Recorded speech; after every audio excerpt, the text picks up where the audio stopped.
হে hi hello, কেমন আছো তোমরা? তো আমি আজকে সকাল সকাল উঠে ঘুম থেকে কি করলাম সেটা তোমাকে দেখাবো। তো সকালবেলা উঠে চলে গেলাম খেতে, স্নান টান করে। এই যে আমাকে ক্ষেত, এটা আমাকে হচ্ছে শস্য ক্ষেত। তো এই যে শস্য ক্ষেতে ফুল ফুটে গেছে, মেলা দিন আগে লাগানো হয়েছে শস্য ক্ষেতে। তোমরা আবার ভাবতেছো যে এই সবটুকু আমাকে নাও, সবটুকু আমাকে নাও।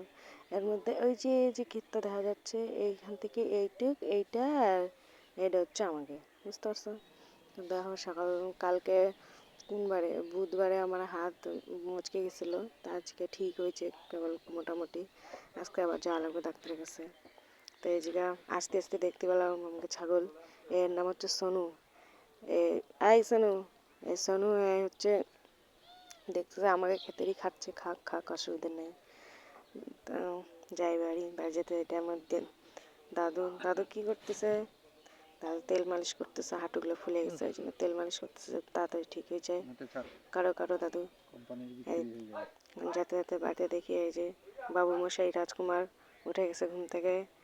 উঠে এই যে আমাকে সব ছাগল গরু, এই হচ্ছে বড় ছাগল বুড়ানি, এর একটু ঘা হয়েছে এই জায়গাটায়, ওষুধ লাগাই দিছে। এটা আমাদের ছাগল কালানি। ওই যে দেখতে পাচ্ছ, এই হচ্ছে ওইটা হচ্ছে সুন্দরী, এই হচ্ছে কালু, এই হচ্ছে লালু।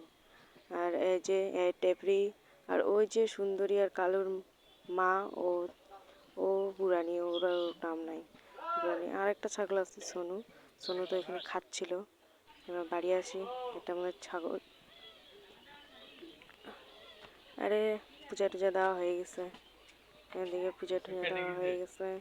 দেখি কে কে উঠলো না উঠলো। এদিকে দেখতেছি সবাই উঠে গেছে, এটা আমার শাশুড়ি উঠে গেছে। এই তো সোনু, সোনু এখানে কি করতেছে? সোনুর সাথে আমরা কথা বলি, বাই।